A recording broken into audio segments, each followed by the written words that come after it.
What's up, y'all? It's your boy Eru, host of the Diehard Podcast. We're waiting for state, starting at 9:30. Sorry for the delay. You know we always on CP time, man. But as it is here, we're gonna be talking about Game 2 of this Summer League. It's been a good series, man. So far, first two games. The first game I talked about, Emmanuel quickly being a little bit too erratic. I had my man Evergreen on here. Think for him, it was a nice educational podcast. The tone of it, Evergreen and got an opinion, man. So we gotta let the man speak. But it was a good podcast. It was thorough. We got into everything, man. But like I said, we're gonna have State coming in a few seconds, man. But I just wanna point out a couple things before State gets in here. Emmanuel quickly, he made some statements. We'll talk about that. Is he a point guard? Or is he not a point guard? You know, I guess we'll debate that when State comes in. But I really want to talk about Obi Toppin, man. I don't think Obi Toppin is a good basketball player. I know a lot of people are not going to agree with that because I see people calling him a leader and all this other stuff in Twitter on Twitterville, calling him a leader and stuff like that, saying that he's been playing good, aggressive. They want to give him the ball in the post and all that. I'm like, are you watching the same game I'm watching? Because I was going to make the comparison to Ronaldo Balkman. But I just peeped a video just now of Ronaldo Balkman. Ronaldo Balkman got better. Yeah, I don't know if he's an NBA player, but I mean the guy can shoot the three now, and he drives aggressively. So more than anything, man, shout out to Bodega Wi-Fi. I know he wants to talk about a certain basketball player too that we got picked up today. But yeah, man, I just don't see what everyone else is seeing in Obi Toppin. Now, of course we did get a player, but it makes me want to think like now, like should we get some more like insurance at power forward? Because if Julius Randle's not playing and then you put Obi in there, I'm thinking that the Knicks can play maybe a faster pace. It's not going to be like where Obi Toppin could play center and stuff like that because he can't even body against these summer league guys. You know what I'm saying? So I'm wondering out loud if we need to get some insurance at the power forward spot. Now, easily, Noel could play power forward. You got Sims here, who's playing great. Maybe we could stick, Taj Gibson still out there with Mitchell Robinson. We can still play that game. And maybe Obi Toppin don't get any run. But, I'm really down on Obi Toppin, man. So that's just, a warning for the rest of this podcast, man. But I'm waiting for State to come in. State is in here now. So before State comes in, I got to tell him to turn his volume down a little bit because I think it was a little too loud. But I'm gonna drop him in here. 5, 4, 3, 2. What's good, State? We live? Yep, we live. Oh man, what's up, Eru? What's up, man? What's up? Chilling. You had a little sore throat yesterday, bro. Yesterday, like I could kind of speak now, but yesterday it was over, bro. Like I couldn't talk, and it felt like I had COVID all over again. I was so mad. I'm like, come on, man, I gotta deal with this garbage again. But nah, I feel way better though. But I can still. Yep. Yeah, the guys in the comments were snapping on you. There was like that that after the Locks did that to Dipset, it's like you had to shut it down for a couple of days. Yeah, they embarrassed Dipset. I go. Well, speak on that a little bit. Oh, come on, Eru. I told you, man, I ain't feeling good, man. But you said, speak on that. Yo, it gave me an appreciation for rap, cause I'm from, like, I'm 31, so I'm from the early 50 Cent era, the Get Rich Die Trying, the Jeezy, Thug Motivation 103, the Kanye West of the world, Graduation. Jay-Z was on a come up. Like from 2000 to 2010 was like a golden era of music. So I loved man, that type of music, man, the grimy music, all of that's what I love. So I'm listening to the battle.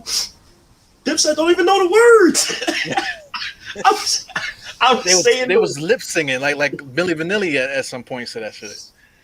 Bro, I knew it was bad when I was saying their words, bro, to their songs. They didn't remember their songs, bro. Like, that's mad embarrassing. You're a performer, bro. You gotta remember your songs.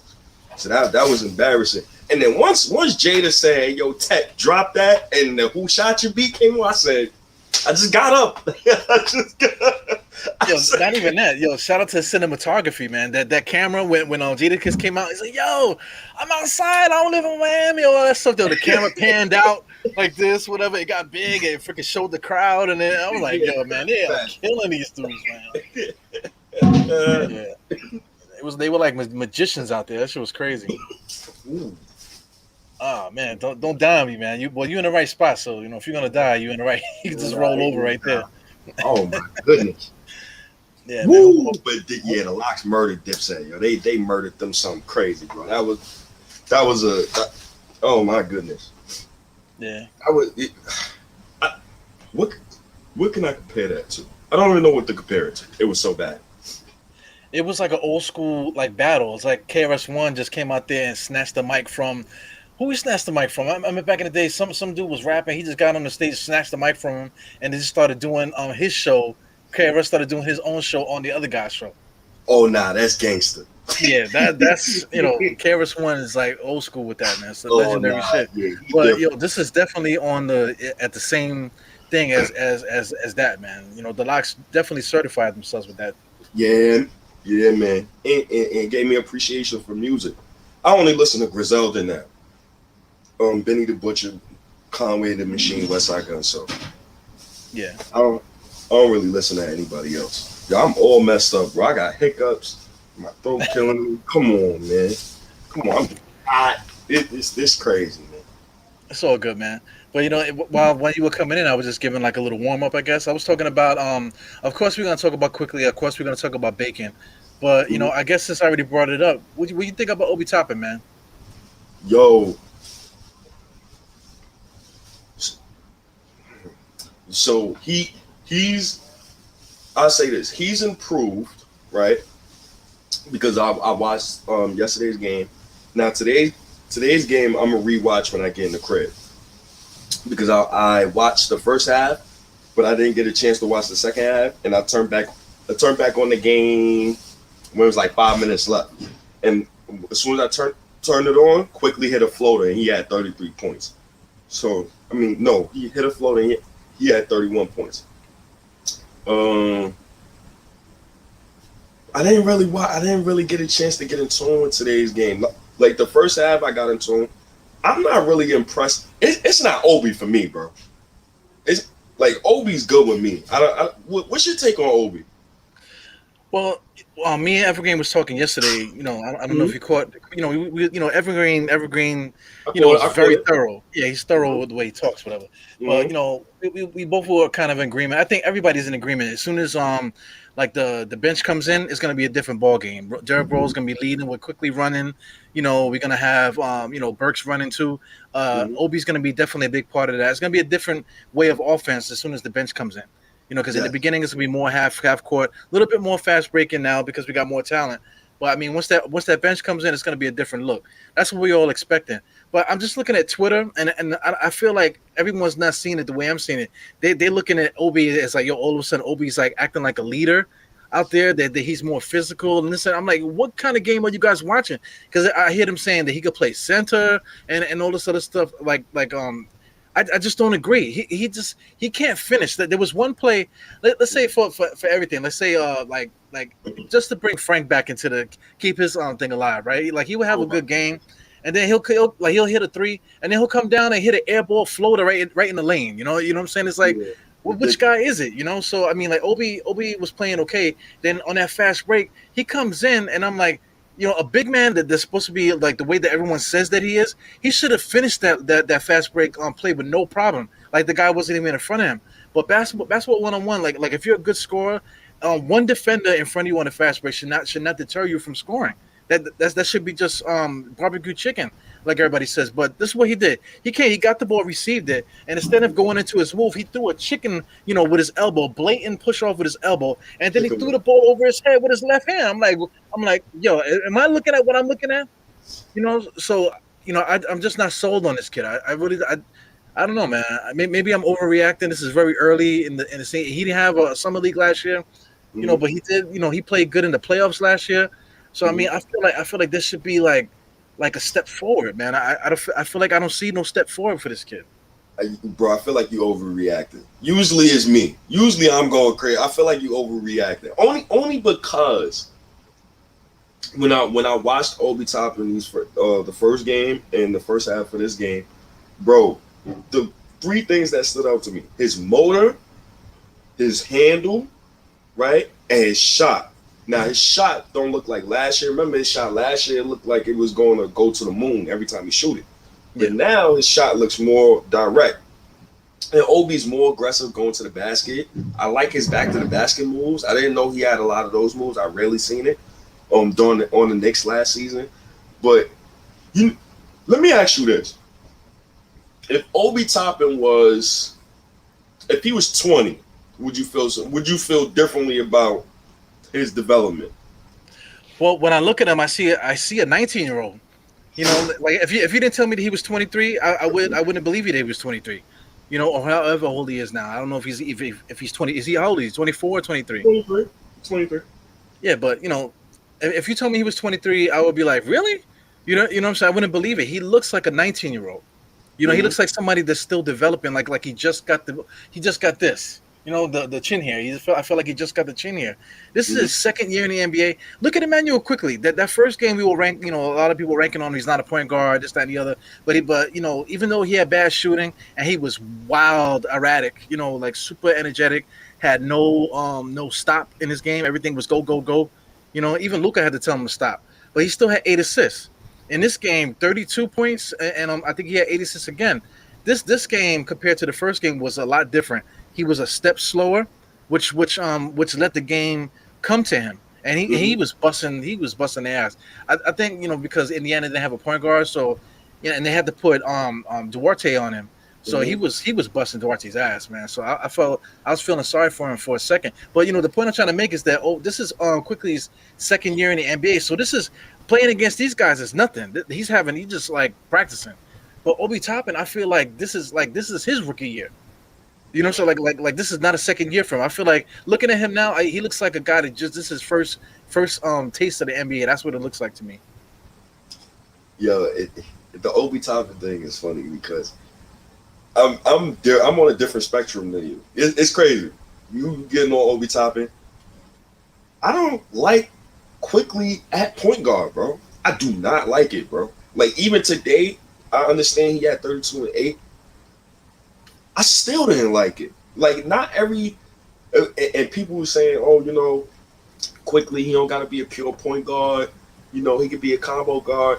But it's every single game. The man misses at least 5 people cutting to the basket. Minimum. Minimum I could count at least 5 times where guys come to the basket and quickly does not see him. Matter of fact, it was a thread. I wish I sent you the thread earlier. Quickly, he had about 3 lobs to Obi Toppin on 3 separate possessions. And then Wayne Selden also had a lob to Obi Toppin on another possession. And he didn't throw Obi the ball. Quickly, first game, yo, he was so terrible his first game, bro. Like, he was so bad. So today, yes, he redeemed himself. I still didn't like his 32 and 8, bro. I don't know what it is. But the offense is never in a flow when he's the long point guard, the offense is never in a flow. And now it's becoming a pattern. But maybe he can get better at it. I don't know. I just don't see it. Yeah, I don't really see it neither. I mean, like it's like an emergency type thing. They say like we're gonna expect Kemba to be out a little bit this year. We're gonna expect Rose to be out a little bit too. So as a third string point guard, if he's gonna be that type of guy for us, I feel like that'll be fine. You know, to somebody that we could fall back on like that. But we talking about third string point guard, last resort kind of thing. Like if everybody's out and quickly's the only guy healthy, then him putting there is fine. But you know, I totally agree with you. Running an offense, the way that he plays is not really running an offense. He is the offense, and it's like, you know, whenever he snap out of it, maybe he might make a nice pass to somebody or whatever, you know. Because a couple times, you know, he's been getting the ball like late in the shot clock a couple times too. So he was getting triple team or whatever. But a lot of times, just straight up, guys just standing there like this, and he don't see him. He straight up don't see him. He would rather take the step back 3-pointer by the half court line. It doesn't matter that he made it. It's a simple fact that you're the point guard. You're supposed to be getting guys involved. A guy like him, he can't really worry about his shot because it's gonna come always. He got to let the ball go. So there's a couple times I wish that he would have just let it go. You don't have to keep pounding it around. Let it go sometimes. The ball will come back to you because you're the scorer. You know what I'm saying? But I think he'll eventually get it because he got Kemba and he got Rose again. So second-year player, I think he'll get it eventually, but definitely not this year. I'm definitely in agreement with you. Well, he better get all the reps he can at point guard because he will not be seeing no point guard time this season, and I'm fine with that. Cool stat though, right? I know everybody like, yo, man, don't take Summer League into account. All right, cool. Emmanuel quickly leads all Summer League players in total points with 47 and assists with 16. Jericho Sims leads all players in rebounds, 17. Wow. Obi Toppin ranks second in points, 46, and boards, 46 and 16. Okay. Well, it's we take the little things we can take from Summer League. I guess we'll take it. But it's like going back to Obi Toppin, I feel so bad for him sometimes because he's behind a guy who is all NBA, most improved player of the year, who just re-signed for $117 million. If I'm Obi, and I'm human just like him, I know he's human too, bro, I would want to get the hell out of New York, brother. I would want to leave. Obi? You talking about Obi? I would, if I was Obi and I felt and I see myself something bigger than a bench player, I would want to leave because how can he? Where's the growth at? So, what you're saying to me is Obi Toppin next season is going to average 15 minutes, 8 points per game. God bless him if he averaged 8, but 15, 20 minutes a game. If he can get there, then that's good for him. I think that's good. Judging by what I see in Summer League, he especially with the way he played last year, and then seeing how he plays now, I don't see how he would think that. I guess you put numbers. If you put numbers up, then you could say, look, I've been putting his numbers up, so that's good. Yeah. But I just don't see the way that he gets thrown off his center of gravity. That's why I still got Gregory Castillo's tweet there. He's like a no power forward. Like he's not even a small forward. Because he can't play small forward. He's like stuck in between positions. So anyway, say like a Derrick Rose and Emmanuel quickly. How do they feel? They just signed Kemba Walker and they just signed Rose. How does Quickly feel? Because Quickly put up I guess I could play, since we're talking about it now, I could play this this video of him saying talking about just that what was it? It was on Twitter. Man. Let me make sure that this volume is up. Well, anyway, he was basically saying that he thinks that he's a point guard. He thinks what I'm saying? Yeah, man, he quickly thinks he's a point guard. But I just want to play it just so you can hear the audio and how he sounds and stuff. Just make sure this audio's on. All right, here it goes. This is the guy saying a question to him. That's how people want to look at it. I know I'm a point guard. I have to be able to score the ball. I have to be able to play off of other players. So I know the point guard can get other guys involved.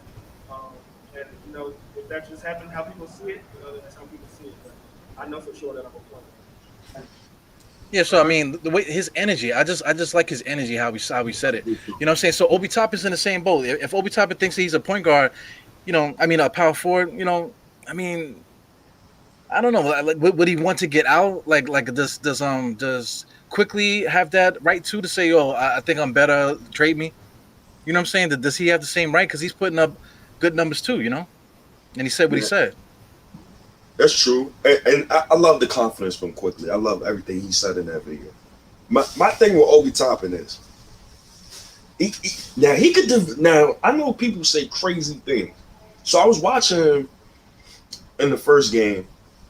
And I have to disagree with you about your Obi Toppin take because I was watching him the first game. He looks more fluid on defense. He looks more in shape.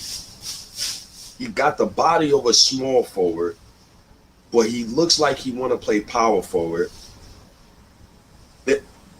So now, here's the thing. Obi Toppin's ceiling is as far as his defense taker, right? Because you've seen Robert Covington, a guy like that, play small forward, power forward, and small ball center. Now, this is the question I gotta keep asking. What do Obi Toppin sees himself as? Like, he doesn't let it be known, so I can't really, I just don't know. Yeah, but that take that you said is like how can he demand like to get out of there if he can't really show who he is? You know, like I see him trying. Like I'm never gonna say that he don't try. He be trying, and he's actually playing. He's actually playing decent. But I mean, there's stuff that he does that it like to me that once he did that thing, I almost broke my my TV because I mean he got the ball. I thought he was gonna catch it and you just come over and just bang it. You know that's what I was waiting for that. But he catches the ball, he gets it, throws a chicken wing, a blatant chicken wing, and it throws the ball over his head with his left hand. I'm like, did he really just do that? I mean, like a professional basketball player. Because I mean, like even somebody like me and you, if you get the ball on a fast break. You know, that's not gonna be what you do, especially like if you in your prime and you play basketball all the time. If there's only one guy standing there and you catch the ball on the break, you're gonna score. You know what I'm saying? Unless the guy fouls you. If the guy's standing there, all you do is sidestep him and score. That to me that was like so like elementary down to you know especially for a pro. So I mean there's so many like elementary things that he doesn't do that just shocks me. So I mean, like what's the name? Alton Lee's talking about 38 minutes a game. I don't think Randall's gonna play that much because you know, just for the simple fact that we just got a little bit better. So I can't see like Randall playing that much minutes. So we definitely gonna need somebody to play power forward. So you know, like you mentioned that Obi should try to axe out. I'm asking, should we try to get some like extra insurance for the forward spot? Because you know, like everyone's talking about Bacon in the chat. You know, I guess we could talk about Bacon too. But, you know, outside of that, you got Knox. Who else is going to be the power forward outside of Obi? You know, I mentioned Noel. You could stick Noel at the power forward, I guess.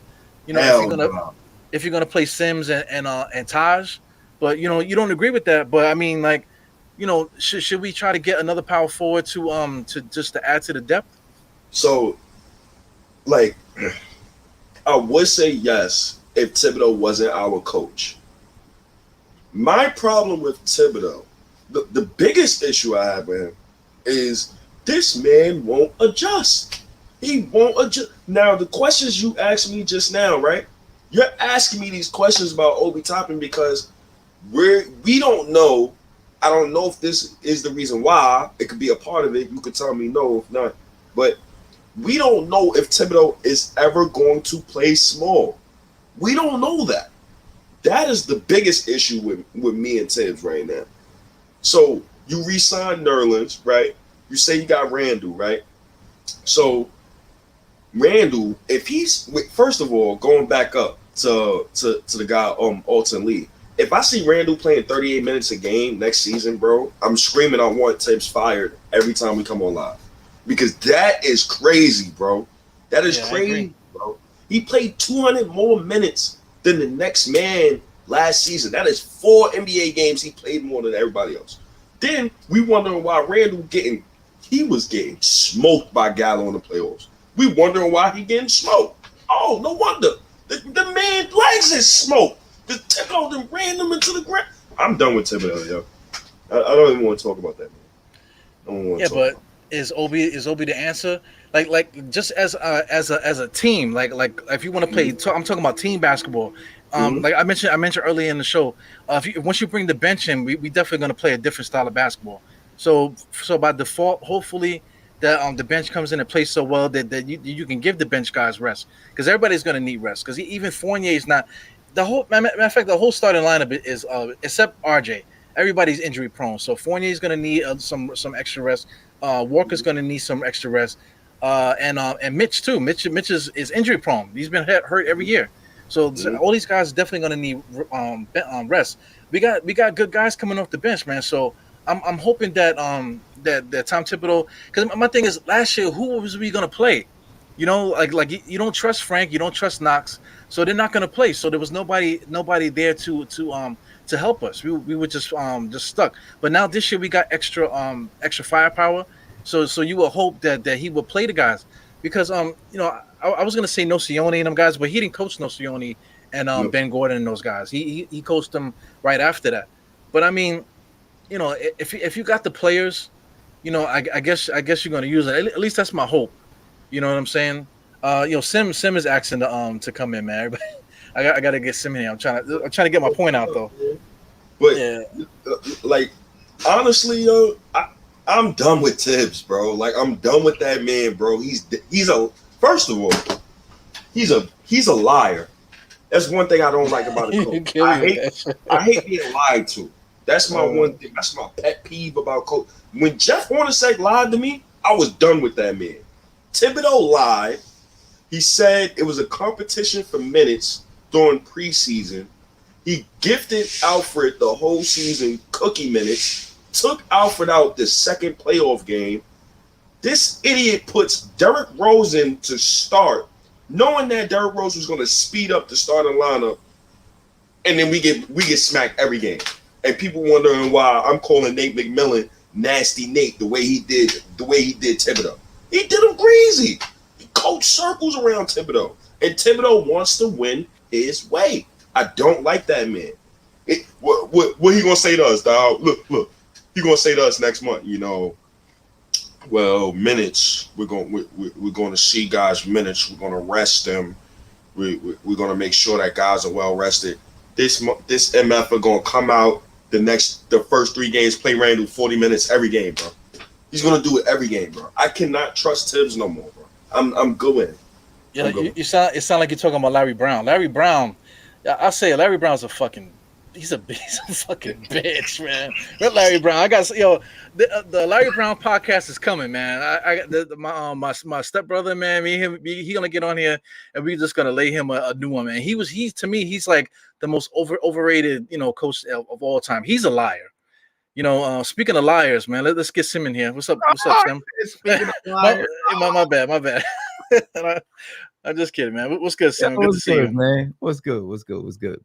Hey, what's up? What you think of? Go ahead. I see State throwing some hate Thibs way. Second season ain't even started. Man, He's calling a senior citizen a liar, man. He's dead a liar, yo. That kid, Sim, you a coach. Matter of fact, I'm glad you came on, Sim. You a coach.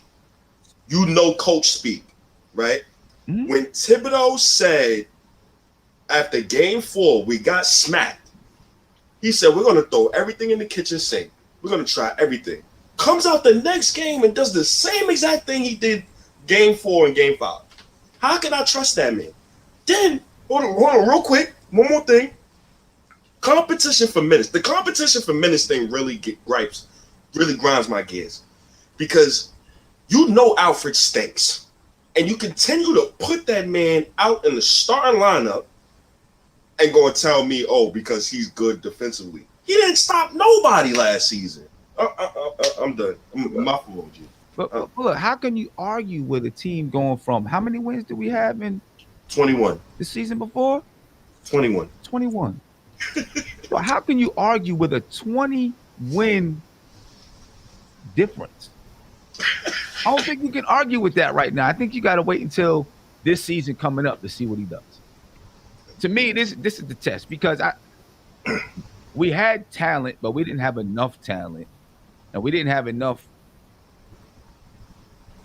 scoring options, right? We had 2 people in the start lineup that couldn't shoot the 3, Elfrid Payton and either Nerlens Noel or Mitchell Robinson, right? And so you really had to rely on Julius Randle and R.J. Barrett to score the ball because Reggie Bullock, while he could get hot, he would get hot for a half and then we lose him for a half.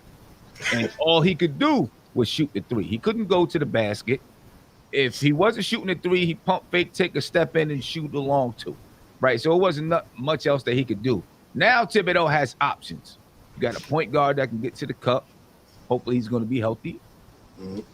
right? You got Evan Fournier who can shoot the three. He can come off screens. He can create a little bit with the basketball. You know, he can facilitate a little bit. So now you got more options on the offensive side. Now let's see how Thibs is able to, you know, what his offensive acumen is for real. So can I present this question to both of you guys? We was last in pace last season, right? Our offense, I think our offensive rating was 26 or something like that.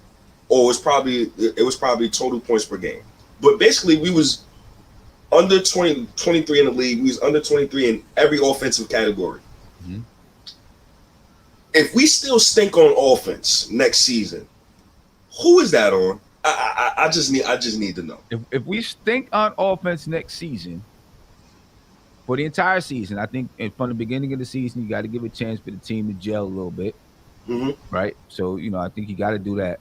But, you know, we get to the end of the season and we're still terrible on offense, then you got to look at the coach. You got to. You have no choice. But I think last year, I think our slow pace was by design. I honestly think that. I thought it most of the season. That's we did not too. have the basketball IQ to play up tempo, in my opinion. Did you ever try to see it? Did you see us on the fast break last year? Yeah, when Alec Burks never went a basketball. Oh my gosh, it was some of the worst fast break basketball I ever seen.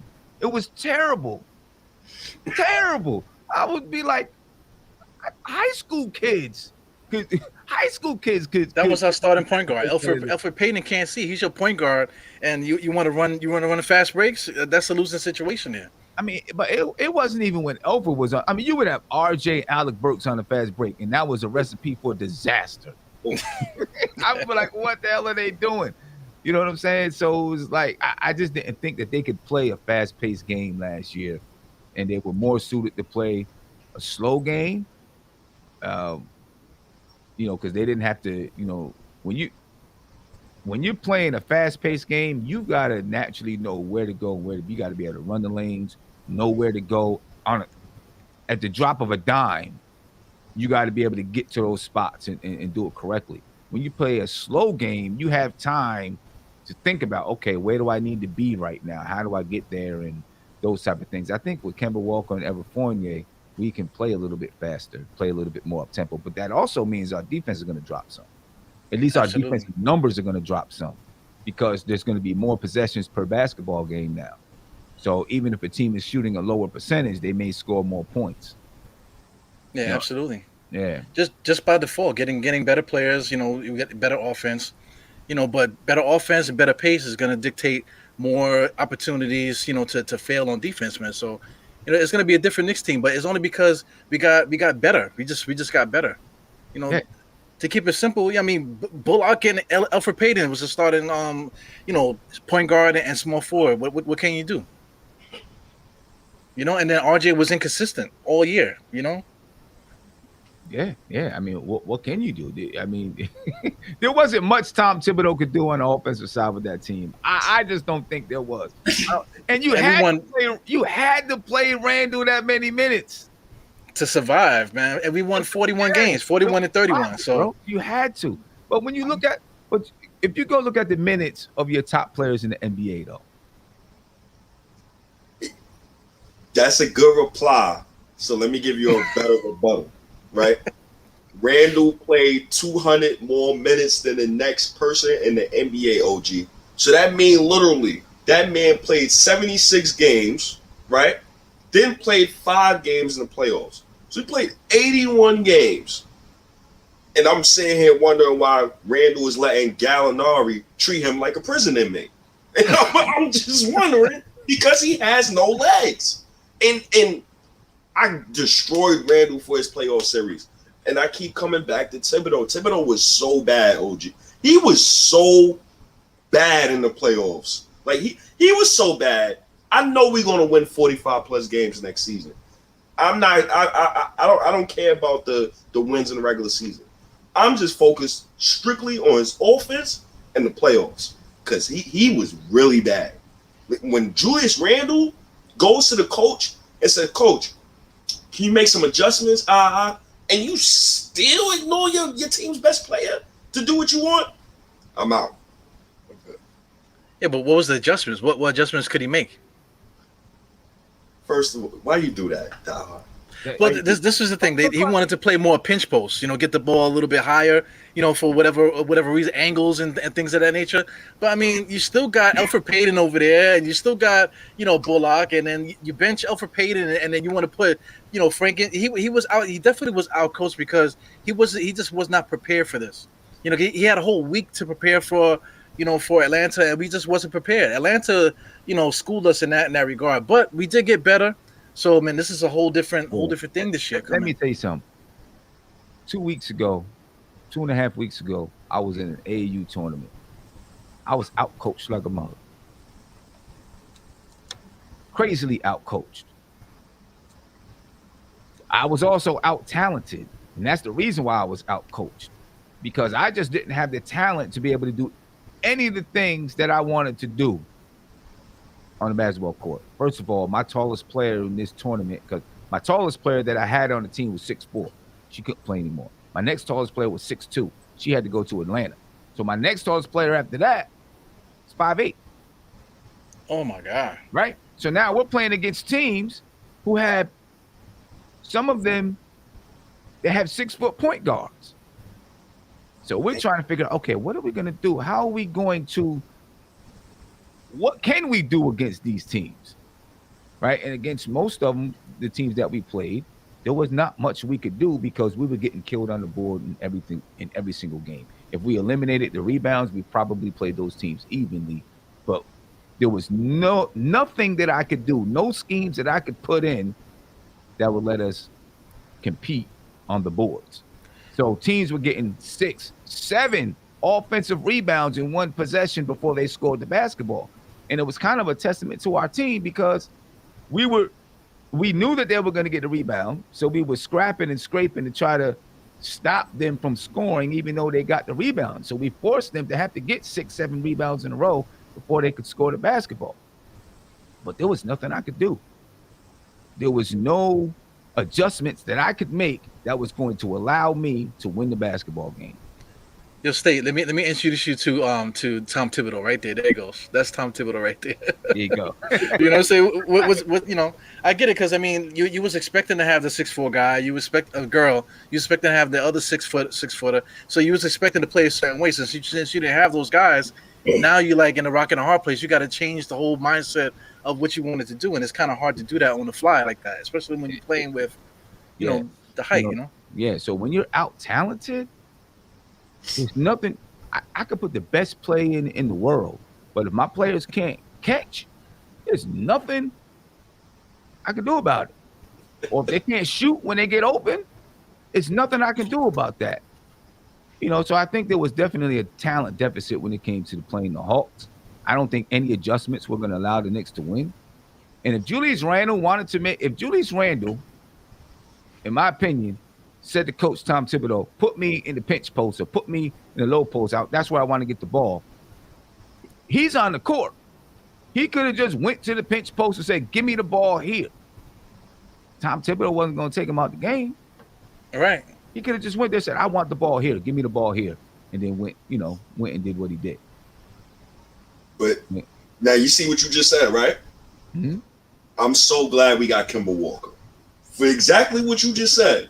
There you go. Because when you have a point guard you respect, the point guard can call plays that the coach can't see. So maybe if we had a guy like Kemba who could say to Randle, yo, man, you got Gallo on you? All right, come pick and roll. Come up to the pinch post. Let's get the mismatch. Let's get it going. Because I'm watching the playoffs, and all the good teams in the playoffs, they look for the mismatch. They're not even running sets. They're running sets, but they pick and roll. Let's get the mismatch. All right, throw it in the post. I didn't see any of that, but a point guard like Kemba can definitely help Randle in that aspect. I'm just glad that we got. I'm just glad that we signed Randle this summer, and we got a nice little core going. Even though I was disgusted with the Evan Fournier pickup, when free agency first started. I was mad as hell, but now I see the roster and I'm like, okay, now it looks good. It looks functional. This is the type of roster I could go to war with.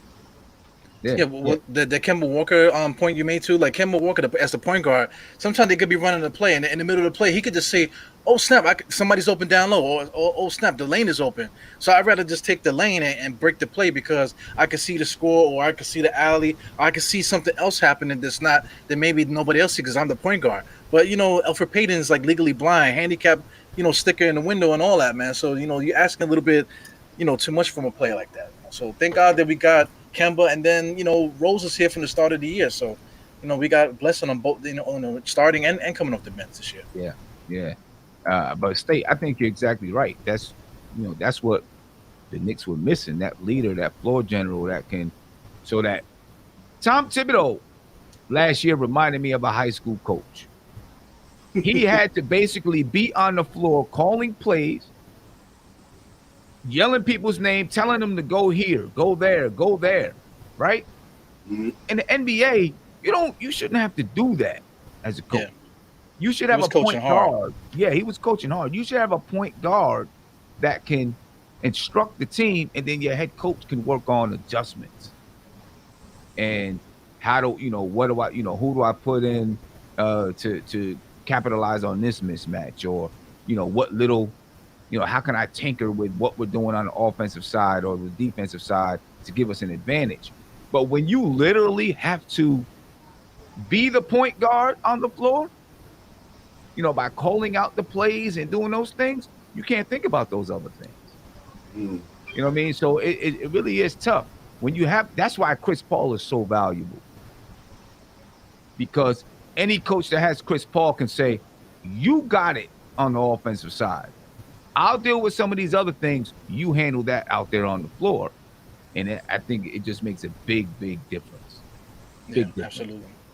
Big. So, do you have that when you coach Sim? Do you have like somebody that you go to? Yeah, I have one person that I go to. This year has been kind of a rebuilding year for me, and I have one player who she's very smart, and she's not really the point guard, but she understands how to make the calls defensively and offensively. Now is teaching her how to be a leader, right? She's a junior this year. She'll be a junior next summer. Hopefully she kind of comes into her own a little bit more. She really tried to do it this year.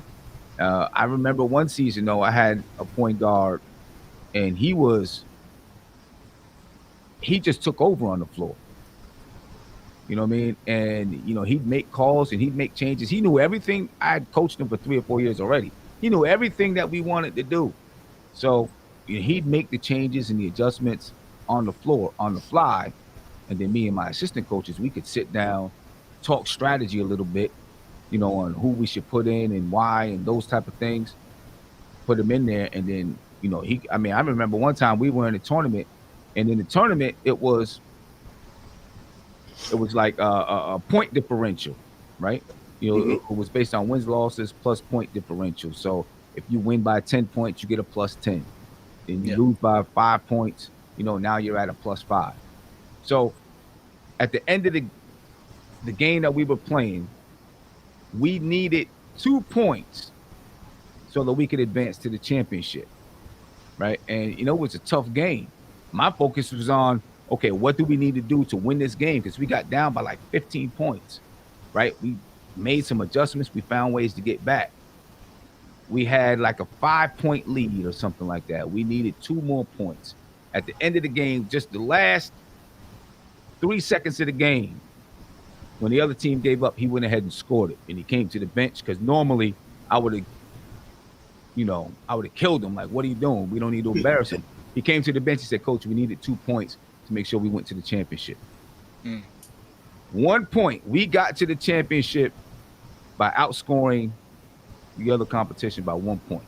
It was because of that layup at the end. So you need someone on the floor that can really handle those type of things on the floor and be aware. It makes the total difference in the way you're playing basketball and the things that you can do. Total difference.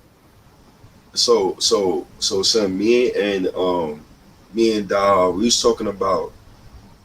Now let's stay on the point guard topic. We was talking about Emmanuel quickly, and I told Diehard basically. I didn't like his 32 and 8. I don't know about you, OG, but I don't like Quickly at point guard. He doesn't see angles. I just don't know. When he's passing the ball, he can play point guard very well when he wants to pass. But when he's not passing the ball, I can't do it with him. I mean, I don't see him as being a point guard full time. I just don't think that's his game, and I don't think he plays his best that way. I think he plays his best when he's just allowed to go ahead and try to score the basketball and do what he does. I think, though, he needs to go through the training or the development, and during that development, you're going to see ups and downs. Sometimes he can do it, sometimes he can't do it. I think the reason why and why it's important is because the Knicks are going to need a third point guard. You can't rely on Rose and Kemba. I mean, you can rely on them, obviously, because they're both great point guards, but they could be hurt. Both of those guys could be out at any time. Then who's going to step up and run the show? So I think that's what they're trying to do with Quickly is we're going to let you, we're going to let you learn so that you can understand how to run the show in the event that both of those guys are out. Because if both those guys are out, we got Miles McBride. We'll see, but he's a rookie. Yeah, right. So we'll see what he can do. Yeah, situational, exactly. And then you got Alec Burks, who can run some point guard. You know what I mean? So at this point, Alec Burks. You're right. At this point, Alec Burks, I trust him more to run the team from the point than Quickly at this moment. But like my man saying here, that he's there to learn. Eventually he's going to be the guy because we signed guys to 2-year contracts, so eventually there's going to be a transition period where maybe if Quickly does step up between this year and next year, maybe the Knicks can just say, okay, we can make a move now to push Quickly up the totem pole. But he's just not ready yet. But in the event, like you said, if because we was talking about before you came on, if there's a chance that Rose and Walker could be out at the same exact time, you know what I'm saying? So Quickly is gonna definitely be that guy, man. So. Eventually, so they just gotta groom him a little bit just so he could prepare in the event that we do need him. That's just being a pro. Yeah. That way, at least when that game comes, because that game is coming. When that game comes, he doesn't feel like he's a fish out of water. You know what I mean? He's like, okay, I was doing this, I did this. I'm okay with running it. So you got to groom. I hate using the word groom, but you got to teach somebody. Ain't it crazy nowadays? You can't even say the word groom. Like you say groom, it has a bad connotation nowadays. People are crazy out there. You know what I mean? Well, I hate the word development. I hate that word, man, because I feel like guys didn't develop back in the days. You just waited your turn. Like when it was your time to play, you get minutes, and if you don't play well, then you just don't play at all. Next guy up. You have to just be ready as a pro, So I'm one of those guys. Groom, maybe you could put a pause on the groom. I don't know. Nowadays that word just means something different. What I mean? Yeah. So I mean, Sam, what do you think about the whole Summer League thing, man? I know we talked about Quickly and stuff. I was talking about Obi a little earlier, but what stands out for you with the Summer League so far? With Jericho Sims, man. Absolutely, man. We didn't mention him yet. Jericho Sims. He's putting some pressure on some people, I think. Listen, I am Groot. Yo. When I see him, it's I am Groot. He just looks like a tree trunk. Yeah. He has an energy. If I feel like guys are afraid to be near him, he has an energy like that. He's gonna make your heart stop if you bump into him too hard. Yeah. Mitchell Robinson, he better come correct. And Mitch better come correct. Nerlens. Yo, y'all gotta. No. Here's the reason why. I say Mitch, because Nerlens has a contract. Nerlens got a 2-year contract. Mitch don't. Right? Mitch he gets paid $1.8 million this year, and then next year is when he'd get a bigger contract. The Knicks have seen that they can win with Nerlens Noel at that center spot. They won last year because Mitch was out for, with some injuries. If those contract negotiations don't go right, they might say, okay, we let you rock. And We got Jericho Sims that can back up Nerlens Noel until Jericho Sims is ready. Or we'll sign and trade you, whatever it is. You know what I'm saying? So I'm just saying, Mitch needs to come and really show that. All right, one of the things that we missed with Mitchell Robinson was his size in the playoffs, right, against Clint Capella. Jericho Sims gives you that. Jericho Sims also spaces the floor vertically. You know what I mean? So you can throw a oop to him and he can go up and get it. Bang. Jericho Sims has also shown in Summer League that if in a pinch, he can advance the ball up the floor. Mitch maybe can do it. We haven't seen it. I don't know. Jericho Sims has shown a little bit of a jump hook, showing us a little floater in the lane. He's showing us some things. Now, can he do it on an NBA level? We don't know yet. This is Summer League. Can he do it in the NBA? We'll see. I'm just saying, Mitch better come correct. Come correct. He's on notice. And well, I'm about to say something very controversial right now, but the hell with it. I think I will play Miles McBride before Quentin Grimes. Quentin Grimes is to be determined for me. I can't really. I don't see it with him yet. Maybe it's because he's next to Quickly, and Quickly's a me. I'm a shoot, and I probably might pass it to you type of guy. Or he's just not ready yet. But when I look at Miles McBride, I saw, this is Avery Bradley. This is who I wanted Frank to be. This is exactly who I wanted Frank to be. Aggressive, defense, intangibles. Man, I love that kid, Sim. Sims is good. But that McBride kid, I see why Thibodeau said, yo, get me in. I see why. I like Miles McBride too, man. I think he's gonna be good. When Kemba, if we don't end up getting a Dame Lillard or something like that, when Kemba and Derrick Rose are on the way out, Miles McBride is gonna step in. Those two guys are perfect mentors for Miles McBride. Because those two guys play the style of basketball that Thibs wants, and so does Miles McBride. You know what I mean? He's going to be. I think he's going to be a good one too. Yeah, he's strong. He just when he brings the ball up the court, he just comes up the court like boom, boom, boom. He's just a strong guy. His head is up. You know what I'm saying? When he makes moves to the basket, he never comes off his square. He's nice. I love him too, man.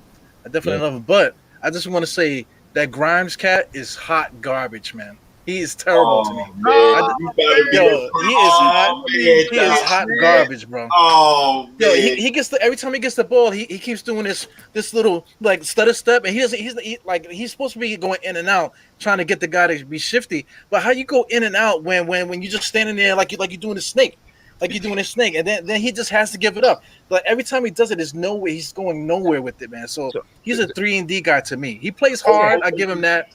But I think he's hot garbage. The only thing I say is it's hard to tell a lot from Summer League, right? Yeah. Because you don't know what the coaches are telling them to work on. They might have been telling Quentin Grimes, we want to see you go one-on-one. You get the ball, try to take your man, because I think that's one of the knocks on him.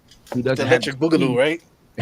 He doesn't have the speed to take his man off the dribble. So maybe they're trying to see, can he take the man off the dribble instead of just being a spot-up shooter so that they can see what they got in him.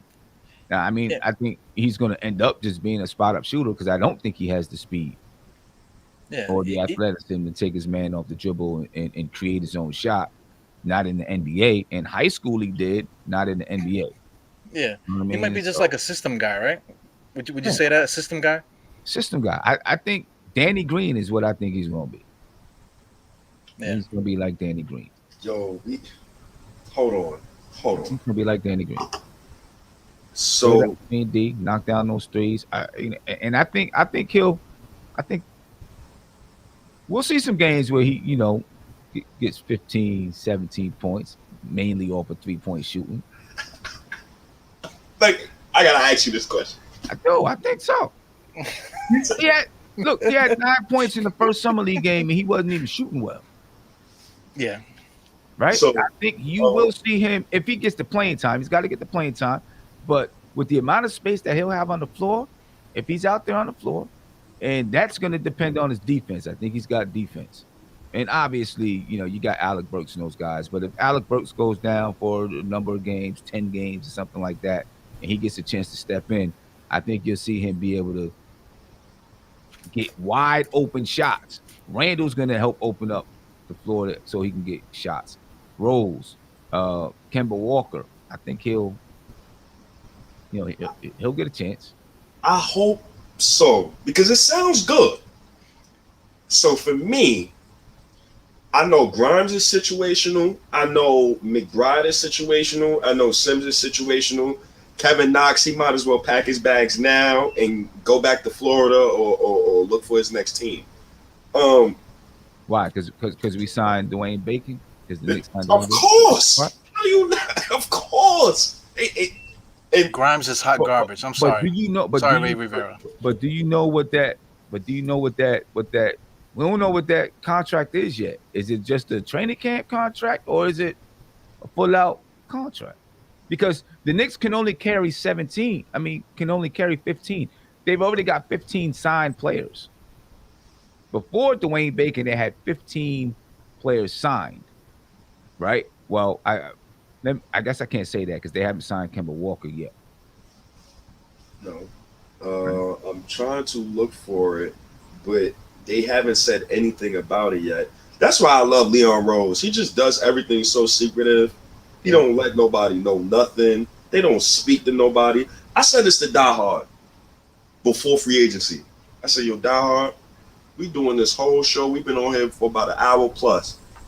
Watch this man, Leon Rose, sign somebody we haven't talked about the whole night. Yeah, we've been that all summer, man.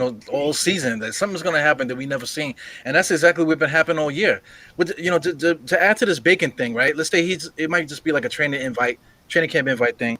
So training camp is here and everybody's playing.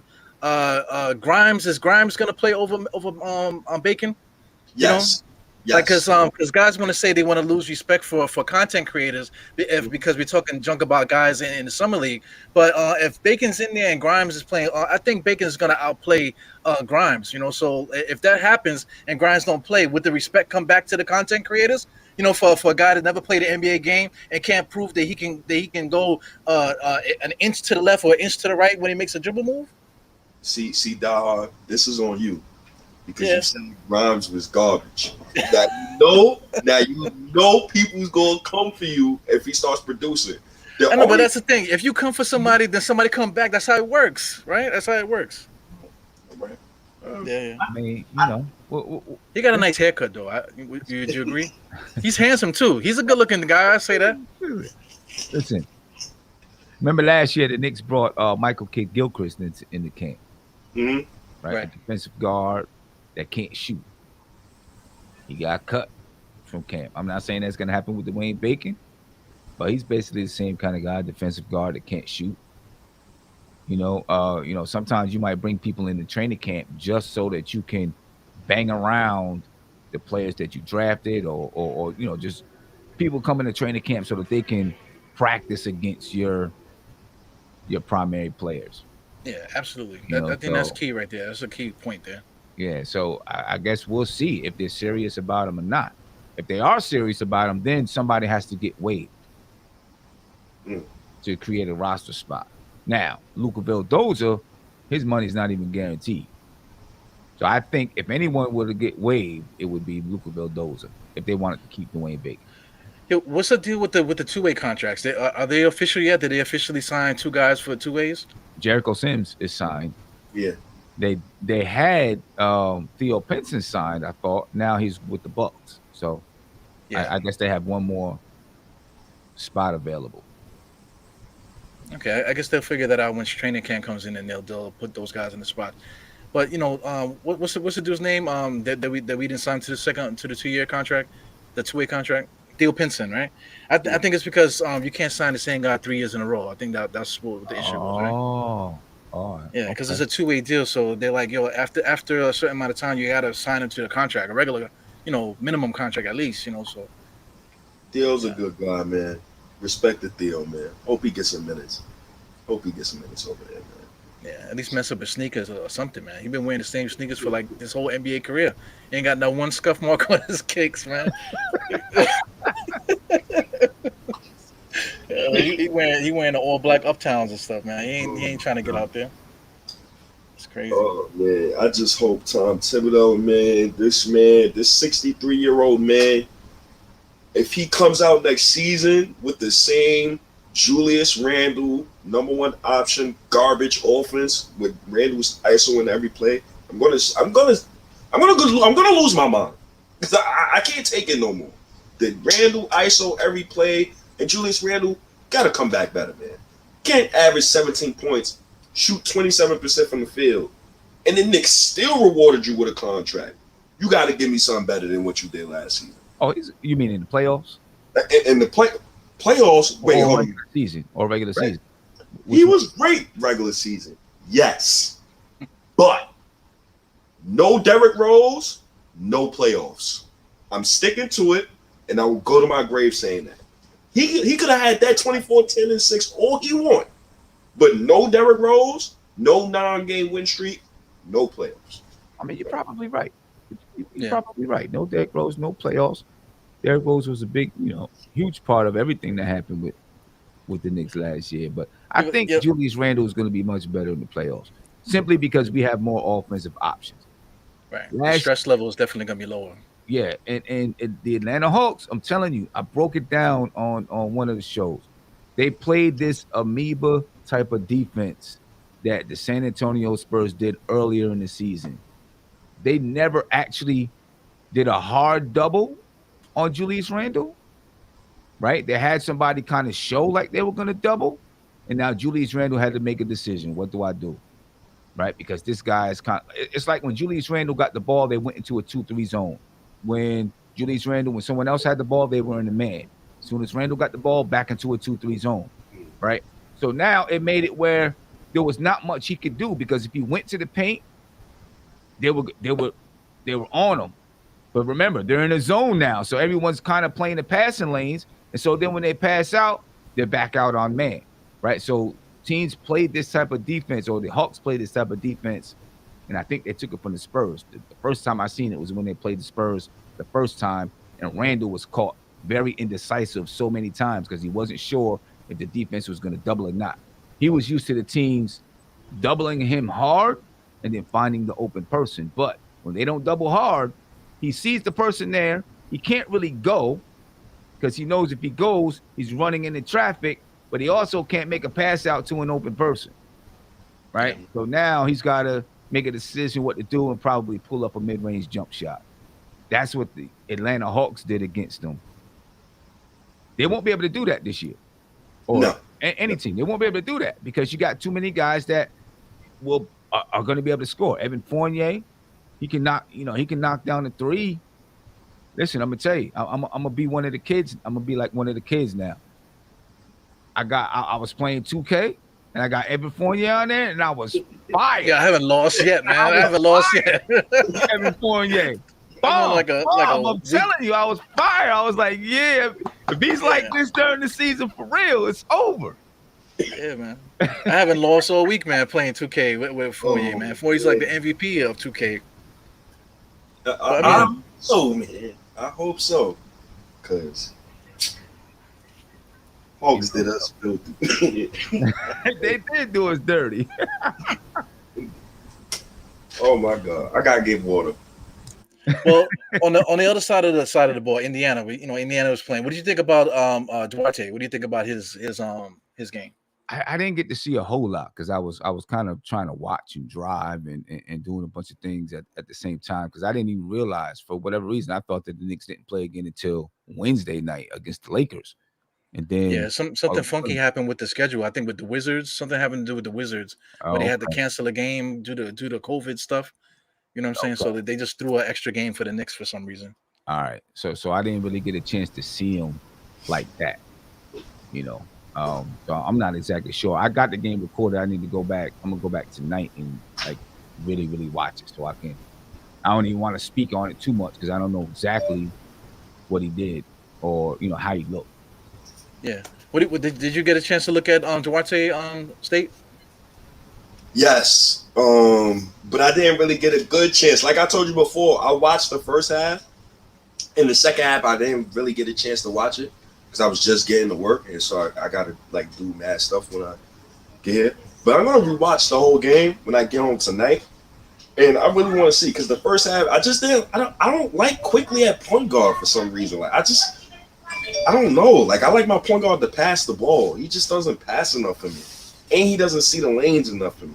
He throws no. He'll throw an alley, but quickly you got a chance to throw at least 5 alleys per game because people think you're gonna do the floater all the time. So I just need to see more from him. I'm gonna rewatch it though, just to make sure. Well, the thing with quickly that floater, I think he kind of like eliminated that from his game a little bit. He hasn't really just been going, as soon as he gets by somebody, 2 shots floater. It's actually been a little bit of mix of everything, kind of get into space, sealing guys off, actually trying to lay the ball up and stuff. But the one thing with Duarte must have said something to him in the beginning of the game because Emmanuel quickly was in his face all game talking junk. Every single time there was a break in the game, he was pressing on Duarte in his chest, chest to chest, making him feel him, talking a lot of junk the whole game. He had a jump shot in his, he pushed off actually, threw him out of bounds, and then he stepped back and hit a 3 in his face, and he was looking at him. You know what I'm saying? So just from first impressions of Duarte, he seems like a pro. You know what I'm saying? So he seems good, man. But I don't know. He's just kind of wait and see because like these guys, Ray Rivera and some of these guys want to co-sign that stuff. This is all summer league or whatever. But if you play bad, you play bad. It is what it is. You know what I'm saying? Don't get on me because guys play bad.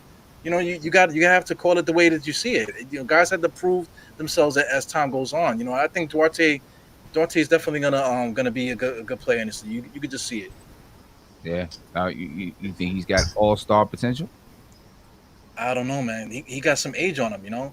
He's Dominican too, so he might be 35. He's saying he's like 23.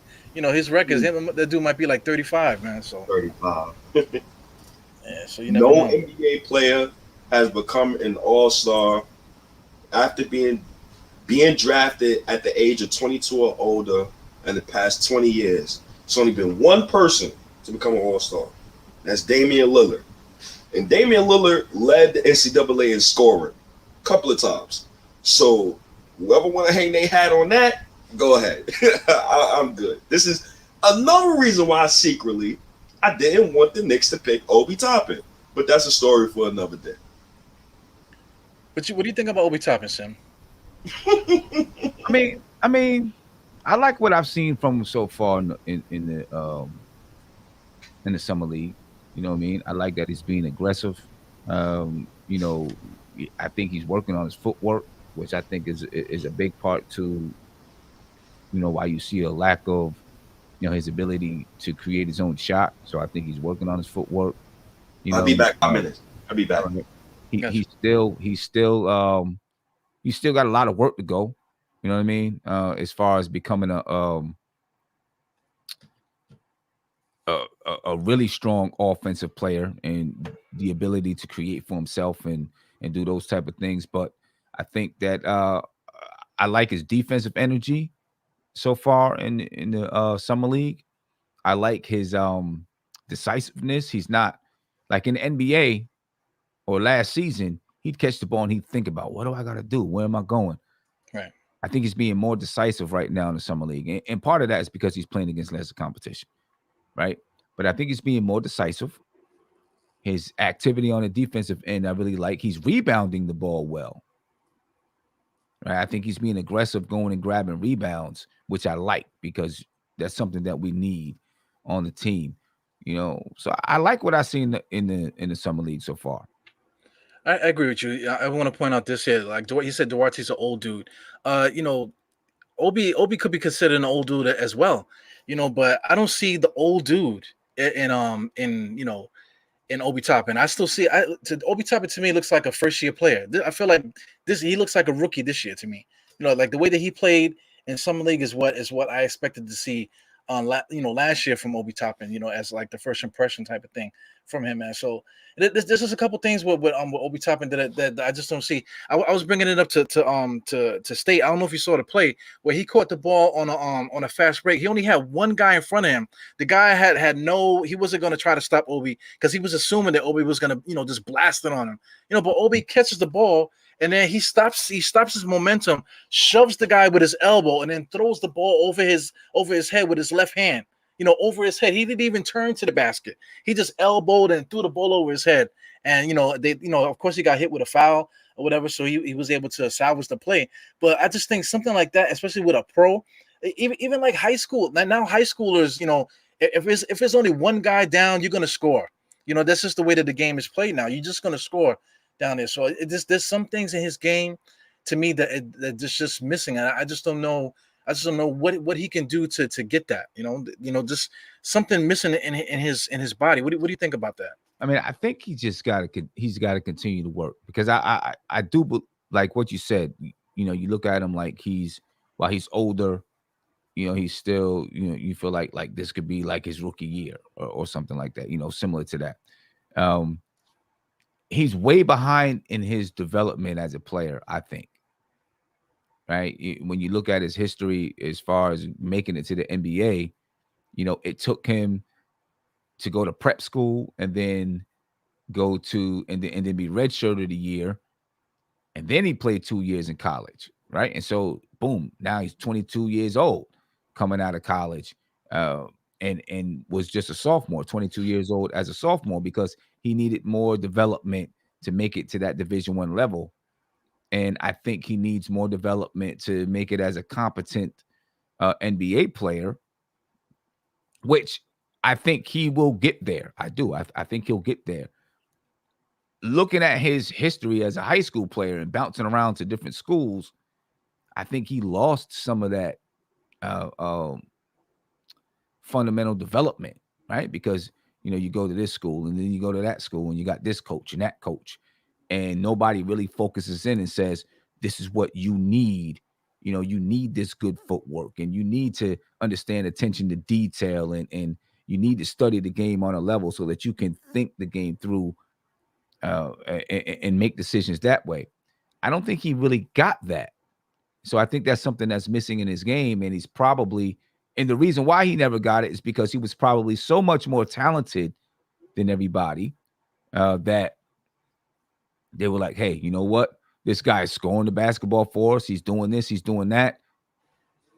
He's doing everything we need him to do. So, they just left it alone. That happens a lot to really, really talented players. If you're not in a really strong basketball program, I think he's one of those guys that slipped through the cracks in that way, kind of like Amari Stoudemire did. Amari Stoudemire bounced around from different schools, Florida, and then Newburgh and things like that, and he missed a lot of basketball development. I think with the Knicks developmental staff, if they can continue to work with him on just the fundamental stuff, he has the talent, the fundamental stuff, and break down film with him, religiously, maybe he can catch up, but and then find that thing that you're saying that he's missing. I think the thing that you're saying, I believe, in my opinion, is just having a good feel for the basketball game. He understands how to run through plays. And sometimes I think last season he made the mistake of never breaking the play off and saying, okay, I'm going to go get mine. He was content on just going through the play, doing what the play is. Because at Dayton, you would go through the play and that play always came back to him. So he'd go through the play, and then the play would end up with him in a screen and roll or an alley-oop to him, or him with the ball in the post, or him slashing to the basket. In the NBA, the play is going to get broken off. And I don't think he understood, okay, let me break the play off sometimes and go get mine. So I think, the understanding of the NBA game is something that he needs and is missing, plus the fundamentals. And I think that combination is what maybe, when you say he's missing something, I think that combination might be what he's missing. Yeah, somewhere in there is the answer. But, say like a guy like Amari, they right off the bat, when you saw him in college, you just saw Amari Stoudemire. You said, this guy is Amari Stoudemire. when he gets here, he's going to be some version of that. But Amari Stoudemire came here, like, he only played basketball maybe a few years. Didn't really play organized ball that much. The thing about the Amari Stoudemire is that he had a ferociousness about him. If he got the ball, he was going to freaking knock the stuffing out the rim. The net was going to plow. He's going to explode that thing. The next year, you can see the progression in the scoring and stuff like that. Marbury said it right off the bat, this guy is going to be good as soon as he, figures it out. But he already had that ferociousness about him. Just a man. He's a man. He's always been that way. Even in high school, you look at his high school tapes. Amari was just like a savage, amongst children and stuff. And you know what I'm saying? So, Obi Toppin is kind of a little bit different. He had to work, like you said. He had to work, basically. He's always been behind the eight ball, having to get there. He would get to one level, had to work hard to prove it, then get to the next spot, work hard, and have to prove it again. So he's been on that journey throughout his career. So I'm not saying that I'm not gonna do him like Grimes. I say Grimes is hot garbage. You know what I'm saying? But I'm not gonna say Obi's hot garbage. Obi does have the skill set and all that. But it's just that. Like you said, like the pro game, knowing what it is, how to make your physical body available to do what you need to do on the basketball court. So I mean, like I like to compare. I love to compare him actually to Sean Marion. Because I don't see the power game from Obi. He does have a little skill and stuff like that, but he just doesn't have the power. But the thing with Marion is that he was able to get to a spot quick. Like if a ball was coming, he would hit the spot. You know what I'm saying? Or if he got the ball off a pass, he was bang. He just made the move into the spot. So I think to take away, some of that physicality and maybe some of the stuff that he's missing when he gets bumped, because when he gets bumped, he's like totally lost. He needs to just hit the spot a little bit harder. That's what I wish that he would do. Acknowledge the fact that he can't really explode or finish like that. But if he gets to the spot and just go for it, I think he'll be way more successful, man. Yeah, listen, I definitely agree with you. I think he is missing some of that that ferociousness. And Obi's like just a nice guy. Yeah, he's a sweetheart, man. You could tell, man. I want to introduce him to. If I had a daughter, I'll definitely introduce him to him. He's just like this nice guy. So he's definitely missing some of that just ferocity, and aggressiveness and a mean streak. Like, he doesn't have a mean streak. And Amari had that mean streak. Amari tried to murder you when he came down the lane. Yeah, disgusting. He was a disgusting brother, man. Yeah. Obi doesn't have that disgusting. I'm not expecting him to have that, but he just got to figure out his game personality. He doesn't really have it yet. I definitely agree with you there. Yeah. You called Obi Toppin Sean Marion? Yeah, I always say that. Somebody said Antoine Walker, and it made me think of Antoine Jameson. Just like a little finesse kind of thing. No. Antoine hold on. Washington Wizard Antoine Jameson? No, he was a beast, Antoine Jameson. Antoine Jameson scored 50 points a game a couple times in his career. I don't think Obi Toppin is there yet, but just as some like somewhere to go. Just somewhere to copy. Just a goal to reach, So not to be disrespectful to Obi, but he gives me if he becomes Jeff Green at this point, I'll be happy. If he becomes Boris Diaw, James Posey, if he becomes any one of those guys, I'll be happy. The Sean Marion thing, I think you're jumping out the window a little bit because Sean Marion plays defense. And that's a ceiling. Played undersized, and he knew he was undersized, and he still competed. So I don't get this. That's the hope. I'm hoping that Obi could kind of figure out something like that. To emulate somebody's game. Mm-hmm. Yeah. He's a good player, man. I feel like our bench, coming into next year is going to be our X factor. Because we're going to play it one way once our starters are in there, and then the bench comes in. The game is going to change. So I think that's definitely going to. It's just going to give us give teams a different looks. And now you actually got to coach two different styles of play, and then you got to figure out who we're going to come out with in the fourth quarter. You know what I'm saying? So you basically got three styles of play. You got to mess with when you play against the Knicks. Yeah, that's true. Well, yo, I got to run. I'm getting ready to set up for this King's Disease 2 album review on the front stoop, man. So okay. What time are you going to do that, Sam? I'm looking at like 11 15 or so. Oh, I'm Okay. gonna tune into that. I'm gonna tune into that. So That- I'm about Then to- they album, it's Nas album and Kanye West album. That both came out. Kanye West album didn't drop yet. Yeah. So I don't know. Everybody's saying his album dropped. I don't think Because it it's dropped. on that Piff and all that stuff. You know, people just have it out there in different. Oh, maybe places, it's yeah. out there, whatever. I don't think Yeah. it officially dropped yet, though. But Nah. I don't know. I don't know what he's doing. But yeah, I'm about to go. Get ready for that. I just want to ask State though. Mhm. Does anybody get sick at your job? Tuesday.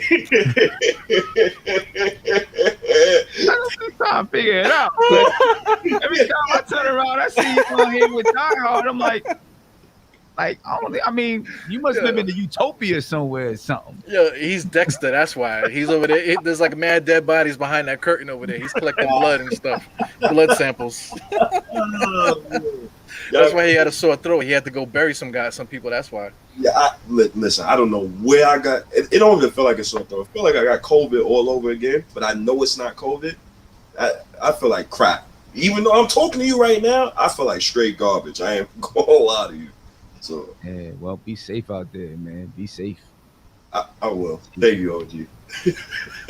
Well, yo, Sim, if you're gonna do the show, I like to pop on too, man. So Yeah, no doubt. I'm gonna send you the link. No doubt. Pop on. Let's do it. all right, cool, I'm cool. about to roll so I can go set it up though. All right, man. OG. All right, man. Appreciate Peace, you all. peace, Sim. Appreciate y'all. Yo, peace, OG. Peace. All right, cool, man. Yo, Sim is cool, man. The OG just pulled up out of the random. Yeah, but he does that. I was gonna put it out there, like, cause I used to do the halftime to crunch time thing. I want to know if people want to see that this year, because when during game time, especially if I'm working and stuff like that, 7:30 is hard for me, man. I'm doing this stuff now because I'm actually on vacation. But the diehard hour is 9 o'clock. You know what I'm saying? So we could rock this. This is the time that we usually come on. But like when the games start, 7:30 is kind of hard, man, because I got kids and stuff. I got to beat my kids, at least an hour before the game, during the game. So halftime is about the time when I can really, really get loose, man. So, I got to put it out there for if anybody would be interested in the halftime to crunch time thing, like I did last year.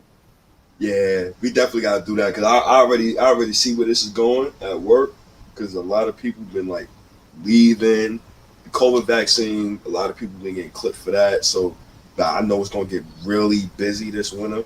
And I kind of try to tell my bosses, yo, during the Knicks game, don't bother me. Leave me alone. I don't even want to hear you call me. I might block your number during the Knicks game. So Hey, you got to put in that work so they can trust you, just like the Knicks. With these young guys, everybody want to stand ground for Grimes, and he never played an NBA game. But the guys got to put in the work and show somebody that they can play basketball. Somebody got to vouch for you. That's how you stick in the NBA. Somebody got to vouch for you, man. So. Hopefully these young guys, I think McBride already got the inside track already. So, Grimes got to show and prove. He got to prove that he belongs. Just because he got drafted and all that don't means that he going to make an NBA roster. He got to prove it. Somebody in the organization got to believe in that kid. Same thing like Frank and all these other guys. Somebody got to believe in him, and then they'll be here and they'll get their spot, man. But they have to work, to get that respect, Yeah, quick. Don't get me wrong. I love the kid. And I'm rooting for him to succeed. But these first 2 Summer League games, to be determined. That's all I'm gonna say. I ain't gonna say trash. I ain't gonna put him in a trade package for the All-Star. I'm gonna chill out. And I'm gonna wait to see how he develops. I want to see preseason with Quinn Grimes.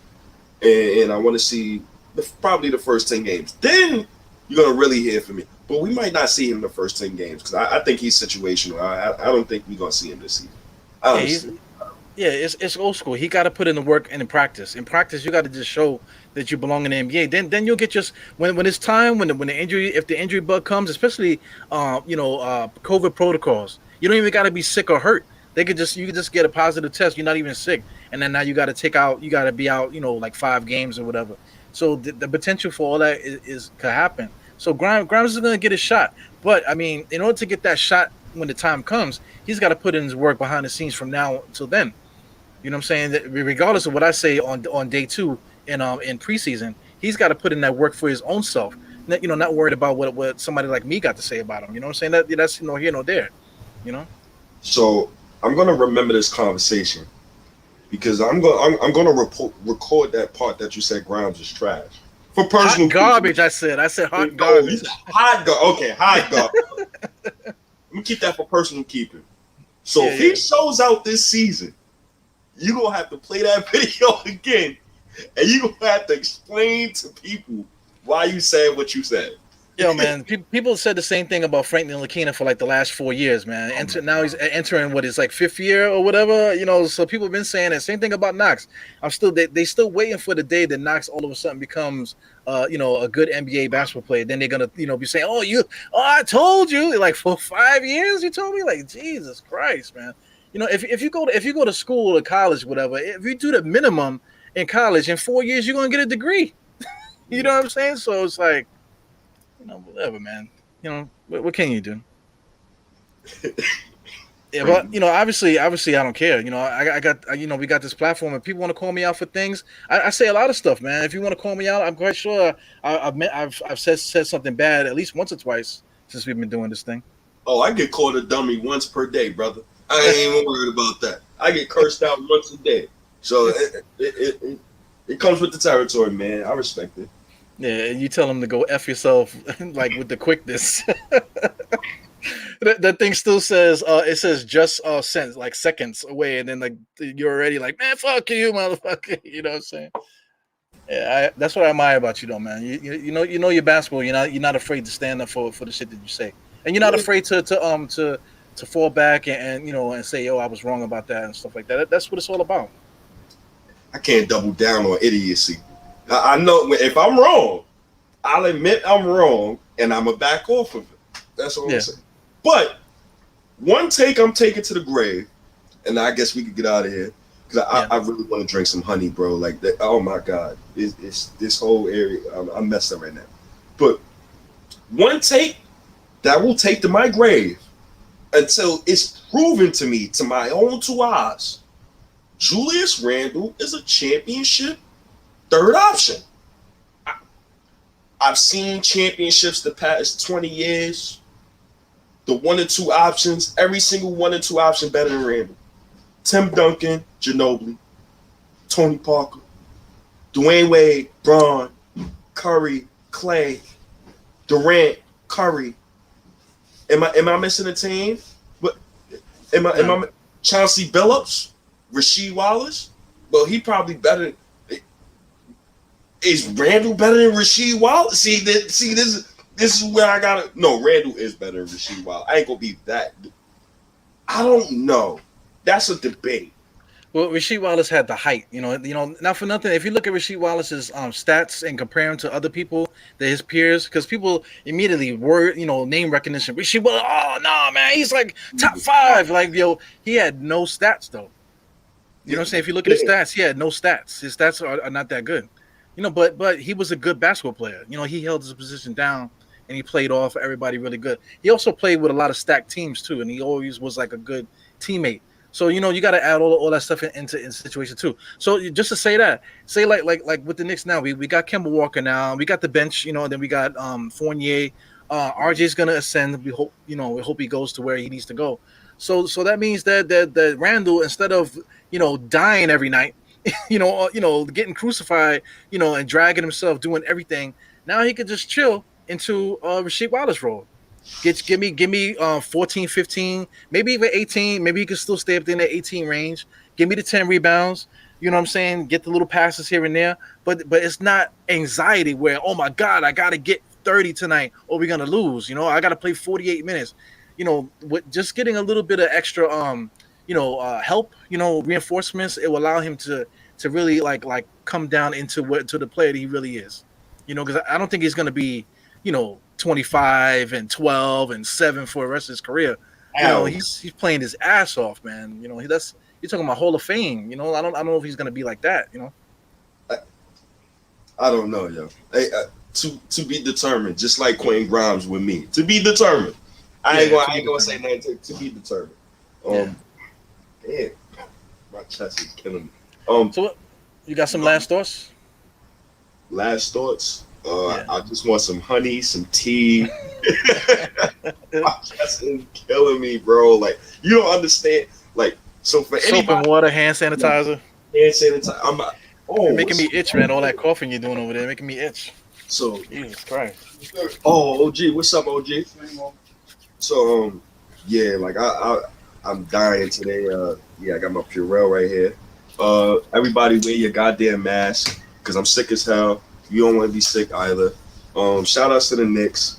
Y'all know where to find us. What is it? Stitcher, Player FM, Apple Podcast, Google Play, everything. You can find us everywhere. I guess this is and shout outs to OG Sim too for pulling up, man. That was wild. That was random as hell. But shout outs to Sim.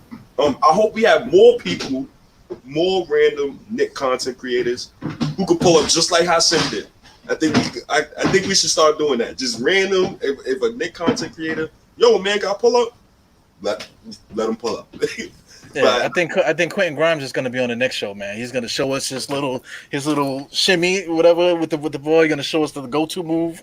You know what I'm saying?